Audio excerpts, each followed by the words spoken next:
Today is Kopitar's birthday, but it also happens to be the first ever Kobe Bryant Day. Are we supposed to like give gifts for Kobe Bryant Day or something? Kobe Bryant should give Kopitar a gift today, and the other way around.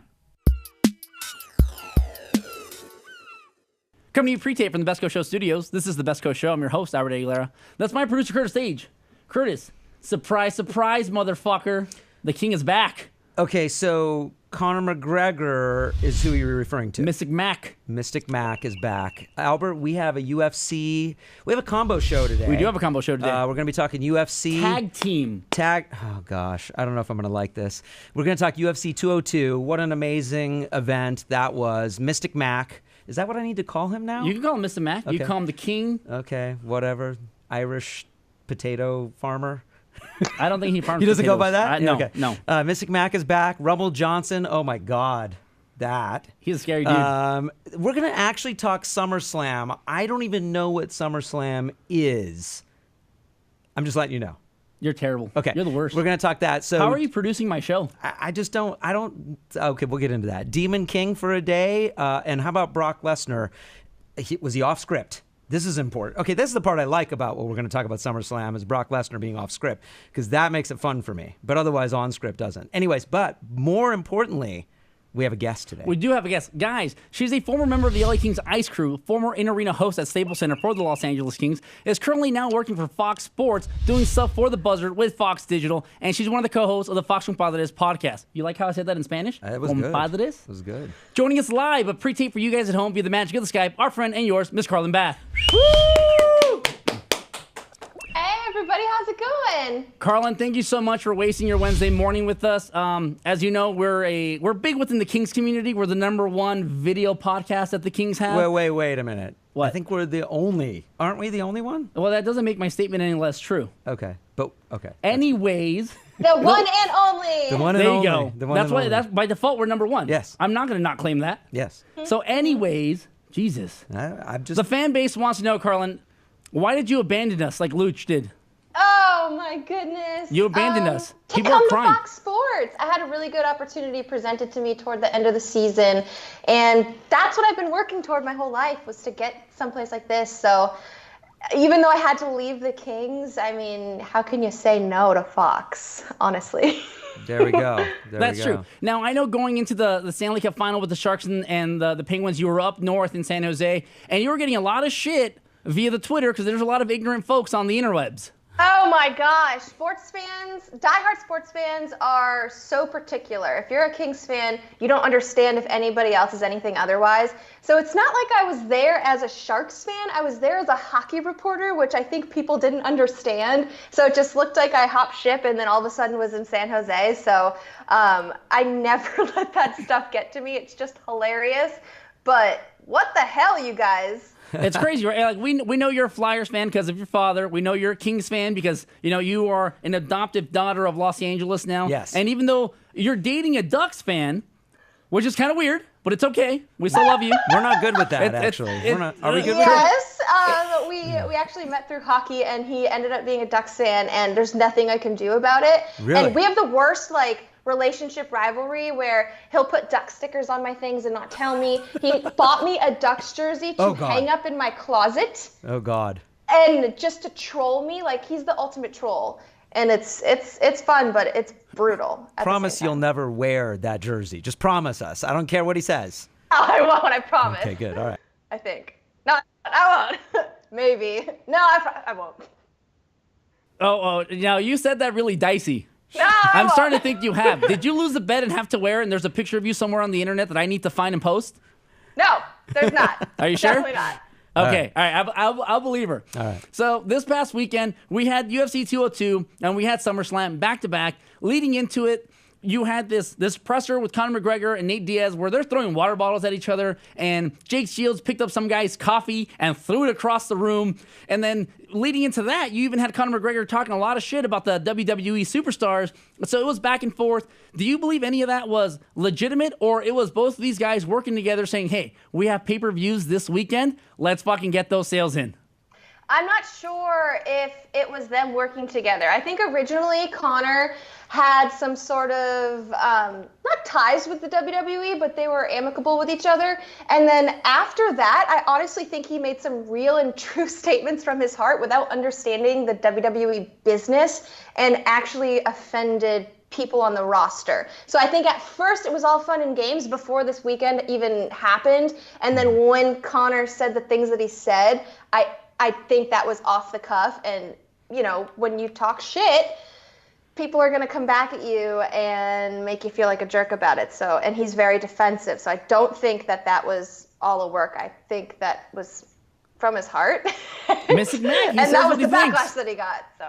So do you think Mystic Mac, Roman Reigns replied to him and he's like, hey, listen, I'm like 240, 6'3", I'm a man, I'm a full-size grown adult male. Do you think that Conor McGregor versus Roman Reigns in an octagon would go well for either one of them? I think Roman Reigns would get knocked out, honestly. That's what I was saying. Well, he doesn't know how to fight. Exactly, because Hoist Gracie was walking around at 160 pounds, knows how to fight, was fighting dudes above the heavyweight scale, and because he actually knows how to fight, was wrecking these dudes. Yeah. It's a different kind of body language. It's not the same as wrestling. So if you throw in a knockout artist with a professional wrestler, it's not the same at all. Roman Reigns is not quick enough to feel that muscle memory and to get out of the way one of his punches. Like, there's no way. There's no way. No way. Any of his kicks. You know who else is not fast enough with the muscle memory to avoid getting knocked out? Curtis? Well, for sure me. Curtis for sure me. I would get knocked out. But no, Glover Teixeira. 13 seconds in, Rumble Johnson literally knocks out his tooth, and Teixeira goes to sleep. What'd you think about that? I hadn't even sat down and dug into my buffalo dip yet. We made like a bunch of UFC snacks for that night, me and my boyfriend. And I just remember kind of trying to get settled in and was like, how is this over already? Yeah. What the heck? And it was kind of like this big joyous celebration. I mean, it was freaking awesome. That's why we watch UFC. That's why we pay $50+ for a pay-per-view. That was it right there, and we saw it, and it was freaking awesome. I love how Teixeira's like, when he got knocked out, he then started like he was fighting grappling with the ref. He had no idea he was out. He grabbed around the legs like, I'm ready to keep going. Oh boy, hey guys, oh, it's over. But Johnson, that guy's scary. He is scary. Is he going to take out Cormier? I mean, he called Cormier. Cormier was in the front row. He did call him out, but Dana White this morning said that John Jones is not going to get a 2-year suspension because he popped for apparently Cialis because I guess he needs Cialis when he's like 27. I don't know. Okay. But he's saying that, Rumble versus Jones might be the fight that leads into DC because they were supposed to fight last year in May until Jones decided to like hit and run and, get himself arrested again. That'd be a great fight. That would be a great fight. Yeah. I'd actually, I don't know. Did you, Carrlyn, did you think that that fight was going to go that quickly? I know you were, obviously, clearly she didn't. She was setting up her buffalo wings. Yeah. You just know how dangerous Rumble Johnson is, and that's all you know. So you're expecting some sort of insane ending like that. You just don't know when. So whether it was after the first round or the second round, you're not 100%. But 13 seconds, I was not expecting that. Yeah. But I was expecting something like that. And after the fight, he calls out DC, the crowd boos him, and then Rumble Johnson says, listen, he's the champion. I liked that. He already beat me, by the way. He's the champion. Show him some respect. Yeah. Let's do this again. And he says it. Listen, we come out here. We put on a great show. I knocked this dude out in 13 seconds. We don't need to throw fucking water bottles at each other at a presser. This is what people come to see. What did you make of him being extremely respectful to DC while saying, hey, let's get this on? That almost reminded me of something that the WWE would do. That's what wrestlers strive to do. They strive to not bury their opponents, but kind of put them over in a way, if you know what I'm talking about, Albert. So I think it was a nice rub to Cormier and just being like, listen, this guy's freaking awesome. It was really good sportsmanship that he was showing by saying that, and I think it was deflecting a lot of the boos, which was great. You couldn't have asked for anything more. I also was not expecting that. So that was great, classy sportsmanship from Rumble Johnson. Let's transfer to non-classy sportsmanship. How about Nate Diaz flipping off everybody in the octagon? Wow. That's what he does. Just wow. Anything else? He got $2 million. This dude got $2 million to show up and fight. Conor McGregor got $3 million. They put up a great fucking fight. It was awesome. It was fucking awesome. It's the best fight of the year so far. Yep. And in this fight, Conor McGregor came in and he did what he said he would do in the first time around, right? He was like, I'm going to butcher the body. I'm going to throw kicks because Nick and Nate don't ever check kicks, right? Yeah. They lead forward like boxers. They feel heavy. At the time that the third, fourth round came around, Nate couldn't even roll to his right, His leg was shot. Which is terrible because Conor's left-handed. Yeah. And going into the first, second round, I go, okay, Conor's cruising. At the end of the second, going into the third, I was like, oh, dear God, he gassed. Oh, my God, here we go. He did. I mean, Carrlyn, what was going through your head when you're like, oh, shit, he took some shots at the end of the second? Do you think it was over? I thought it was, oh, here we go again. It was very reminiscent of their first fight that they had together. And I thought, Conor's never gone 4 rounds. He's also never gone 5 rounds. Yes. So I thought he was going to gas out and be taken down to the ground, which he's not good at all. But he did keep going after the leg. He must have been working on his cardio because he sustained some sort of, good breathing throughout the whole process. Like, he actually didn't look too beat up, too rocked. Like, he just looked weathered, but I was expecting him to go down like he did in the first fight. Yeah, going into the first fight, he did a dirty bulk. He was eating everything that he wanted, and he was like, listen, I walk around at 170 pounds anyways. I'm just going to eat whatever the fuck I want. Right. Going into the second fight, he did a bulk that was cleaner. Yeah. He upped his cardio. He fought with left-handed boxers, and he had a game plan, and he was going to stick to it. And a lot of people would boo him when he knocked down Nate, and he's like, I ain't going down there. That was awesome. Get up. That and was awesome. He literally walked away and said, no, exactly. Yeah. Yeah. I love that. I'm not going to fault the guy for going in with a game plan and doing his game plan. He wasn't going to get on the ground with him. No. I mean, even though he knocked Nate down twice. 3 times. Twice in the second. And he butchered that front leg. So even when Nate was engaging in the 4th, 5th round to try and go for the takedowns, he had no leverage. Yeah. No leverage. leverage. Couldn't get him down. He had him up against the thing, and he couldn't pull him down, which was great. So going into the 5th, how did you have the fight scored? I had it 1-2 for Conor, and the 4th, I had the 3rd for Nate, but not 10-8 like that stupid official. That was not a 10-8. How did you have it scored going into the 5th, Carrlyn? I had the same thing as you. 1-2-4 for Conor, 3rd for Nate, and then the 5th, I thought Nate won that round as well. So. Yeah, I had him taking the 5th, so I was like, okay, 48-47, Mystic Mac, let's do a trilogy. Best out of 7. Best 4 out of 7. Would you not watch that? Sheamus and Cesaro? Yeah. I love Cesaro. Cesaro's like one of my favorite characters. I hate that he as a superstar doesn't get the recognition he deserves because he's a really great technical wrestler. Yeah. Not that Curtis would know. I would know. Because Curtis is a hater. Oh, I don't know if I hate. So what do you see coming next for Conor McGregor? I see him dropping back down and defending his title belt. And Really? then either that or he vacates it altogether and goes back up to 155 and stays there, and Nate comes down there and battles him in a 3rd time down the road. So he said that if Nate wants the 3rd match, which he will absolutely give him, it would be at 155.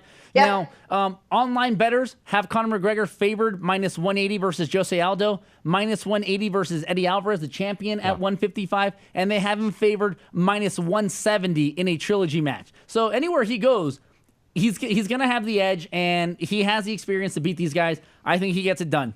Well, he's also the biggest draw in UFC right now. He can call his own shots because he's the $4 billion man. Can he fight in Madison Square Garden? Can he go? Assuming his foot is not broken, I would say yeah. Because he might have a 6-month medical suspension. Oh. And Madison Square Garden's in November. Yeah, that's pretty close from now. I don't Fuck think it. he'll be fighting that soon. Book him versus George St. Pierre. That would be like the highest rated pay-per-view of all time.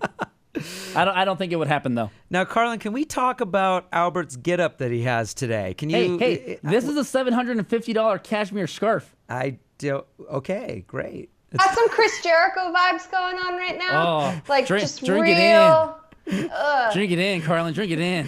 Albert. Is he not the best thing on TV right now? Is he not the best thing on TV right now? He is the best thing on TV right now. Thank you. His mustache, his scarf, his $1,000 boots, whatever you want to call it. Should I He's grow the a best mustache? thing that's on the WWE right now. Carrlyn, should I grow a mustache? No. No. Okay. I don't think ladies actually like the I do mustache. it in November, and I do it during the playoffs. Well, that's because it's playoffs. But no to a general mustache. No. Okay. Maybe. You could try it. Yeah. Why don't you try it? Let's talk about SummerSlam. Let's talk about that. Let's get into it. I need to know more about this. SummerSlam growing up was always bittersweet. And Carrlyn, I think you might agree with this because SummerSlam was always the last Sunday of the summer before you had to go to school. So you were hyped about SummerSlam, but you're like, shit, I got to go to school the next morning. And you're trying to watch SummerSlam, and your mom's like, did you pack your backpack? And you're like, yeah, I did. She goes, then why are all your pencils still in their packaging, you liar? And I was like, oh, because I'll do it later. I actually didn't grow up watching wrestling. I got into wrestling when I was 23 years old, and I'm 28 now, so it's been about 5 years. So I never had that problem. But as a 23-year-old woman, I mean, there's probably other summer things that, I don't know, not school. Hockey. It made me realize hockey was coming soon. Yes. There you go. You know, if you think about it. I guess that was my school, so. That's terrible. Yeah. Okay, so- I'm in the same boat. Whatever. Okay, so we had John Cena fighting at SummerSlam, and John Cena, this guy, I don't understand why people hate on John Cena. This guy brings it every time. He puts on a great show. Even Conor McGregor was giving him shit that week, and a lot of people don't know this, but John Cena has more Make-A-Wish Foundation appearances than anybody else. Like, this dude he plays the superstar character, but he's like a great human being when he's off camera. I think that people hate John Cena because he's always the good guy. He's never showing vulnerability Our and new turning assistant, into the heel. Jay over here, is agreeing with you. He's nodding his head in the background. Yeah. He's always the good guy, and it gets annoying after a while. When you see him get the shit beat out of him, you want to see him turn and become enraged and really, truly turn to the dark side. But he never gives done up. that, so it's just a big eye roll after a while. Yes, he's a good wrestler. Yes, he's a good person, but we always know the trajectory of his character. So it's like, oh, here we go, John Cena yet again. So It do just you doesn't hate change. John Cena? What? Do you hate John Cena? I do not hate John Cena. I just know what to expect from him. Awesomeness? You know, just standard Character? John Cena. Integrity? She's not that excited about John Cena. She's is what not she that said. excited about John It's Cena. the same old thing for him. What Same about- old thing. He doesn't do it for me. Now, I was excited about Lesnar going off script. He had to have gone off script because he destroyed somebody. He was like, hey, Randy Orton, let me drop real life elbows on you, bust your head open, knock you out, Yeah. and give you a concussion. And you know who didn't like it? My man, Chris Jericho. They got into it backstage. Well, Off script. They got into it off script. That was There's also off conflicting script. reports on what happened. Brock Lesnar heard Jericho talking, or what he thought was talking about his match, so they got into it based off what he thought he heard. But there's all these conflicting reports on what really happened, and apparently the whole thing was a work. Orton was supposed to bleed. Lesnar was supposed to throw the elbows to cut him open. There was no blading involved. This is all speculation. This is not 100% fact, but there are 1,000 conflicting reports on what exactly happened. So Jericho got confused as to what Lesnar was doing and thought it was just a brutal beatdown. Lesnar knew that it was a part of the story, and they got into it. So Hey, I bought it. I'm gonna believe I whatever. bought it. I'm gonna believe whatever Jericho says. That's what I'm gonna do. Well, of course, you're wearing that thing. You kind of have to. What's that? What does that do? That's me saying you're a stupid idiot. Oh, really? Okay. Yeah. That's what he does? Yeah. Okay, I don't know. You disgust me right now. Okay, you disgust me right now. Let's talk about the Demon King, who was king for a day. How bad does that suck? What a heartbreaking story. He puts on a great show. It's his first paper. He's the first superstar to be champion on their first pay-per-view, and he only gets to be champion for like 12 hours. It was brutal. It was so heartbreaking, but I actually did not pick him to win the Universal title. I picked Seth Rollins. So when he won, I wasn't as emotionally attached to it. I was like, oh shoot. I really thought Rollins was going to be the first Universal Wait, champion. did I just see an in WWE engagement ring history. on your left hand? Sorry? Did I just see an engagement ring on your left hand? No, this is like a ring that I bought at a flea market somewhere. I was just trying to call you out and break the news for everybody. I am not engaged to a Ducks fan yet. Oh man, that ring's it's gonna be orange emeralds. Oh, God. Oh God. I hope not. I sure hope not. Orange and teal. Back to the Demon King. Back to the Demon King. Yeah, that was awful. And if you go back and watch the part where he actually hurts his labrum, the part in his shoulder, He popped it back in on the spot. he popped it back in, and it was like some sort of weird Gumby motions that he was doing. And what a guy! Who could do that? Not me. I'd probably cry. I want to be carried off. I would cry. Definitely cry. Yeah. Do you think that Demon King is going to get the same kind of reception that Conor McGregor gets because they're both Irish, and he's going to get the same rabid fan base to follow him and be like just vicious people on the internet? I think so. And I think overseas wrestling fans are some of the most hardcore wrestling fans. I mean, these guys have to watch pay-per-views at ungodly times that we wouldn't even think about. Yeah, so that's terrible. they're dedicated, and I think he's going to have that same sort of fan base as Conor McGregor. I would hope so. And he's out for at least 6 months, so we might not see him till maybe next SummerSlam. Because after you're out for 6 months, you still have to do the recovery period. You still have to do all your, what's it called, your rehab. I bet he'll come out at the Royal Rumble. I bet he'll be one of the people that comes out, or we'll see him at WrestleMania. I don't think we'll have to wait till SummerSlam. And he wins the Royal Rumble and then gets another shot at his original belt. That'd be amazing. What are they going to do for the Royal Rumble this year? Is it going to be Raw only, and are they going to have it for the Universal title? No, they got to mix it, and they have to put both titles on the line so that both titles end up in one organization, and it gets even more feuded. That would be crazy. That would be even crazier. Yeah. I'd like to see where they go with all these pay-per-views in the future, because they had so many things that were just part of one brand now. So how do you split that? I don't know. They've done this in the past before. It failed in the past. It might fail again. But I have an even better question for you. Sure. What do you do with your hair if you're in an MMA fight? Do you cornroll it? Do you Princess Leia it like Ronda does? If she's in one. Okay, yeah. Oh, if I were an MMA fighter, I'd go Rose Namajunas and just shave my whole head. Love it. Nice. Like Furiosa. That'd be good. Yeah, 100%. She could look No, for her. she doesn't get the Furiosa reference because Mad Max. as the Miz has pointed out, Carrlyn doesn't watch movies. Oh. No, I don't. That was a Mad Max. That was a Mad Max reference. Yeah. What's a Mad Max? Never mind. There you go. Never Jeez. mind. I just say yes to everything. Yeah, Yes. that. That's Mhm. good. Just smile, look pretty, nod your head. Yes. Yep. Totally. Are we gonna see you at some Kings games this fall or what? You will. I will Nice. be a spectator in the crowd and enjoying games for the first time in, 9 seasons? That's Very nice. That's crazy to think about, but... Now, but are you going to big shot people now that you're a Fox? They're going to walk up to you, Carrlyn, how are you? And you're just going to go, psst. No, I love when people come up to me. I actually don't like when people don't come up to me. If I go somewhere... Oh, you're one of those? You need all the attention all the time? I've left like Target before and someone's tweeted me after being like, just saw you at Target, didn't want to bother you. I'm like, what? Well, how could you bother me? I'm like, there to buy shit too. That's how we are too. No. Well, that's kind of creepy because it's like, hey, I was just stalking you at Target and following you around and peeking from behind one of the curtains, but I didn't want to say anything. It's almost worse if you don't say something. Like, if you see me, say hello. But if you see me and then tell me after that you saw me. That's kind of creepy. Yeah. We're hoping our fans buy us beers at Dodger games. Yeah, that's kind of well, because Dodger freaking beers are expensive. Yeah, so we want our fans to buy us beers. Yeah. Yeah. Really weird. Yeah. Anyway, so Albert, what is our gift of the day? All right, guys, our gift of the day, you might remember this. Nate Diaz was wrestling up against the cage, and he's like, you know what? I'm just going to flip off all of McGregor's corner. And mid-fight, Diaz is and starts flipping everybody off. This was the best. That was the best. That's what he does. So great. Oh, wait, I got to tell everybody about Chad's book. Oh, yeah. Carrlyn, because Carlyn's into wrestling.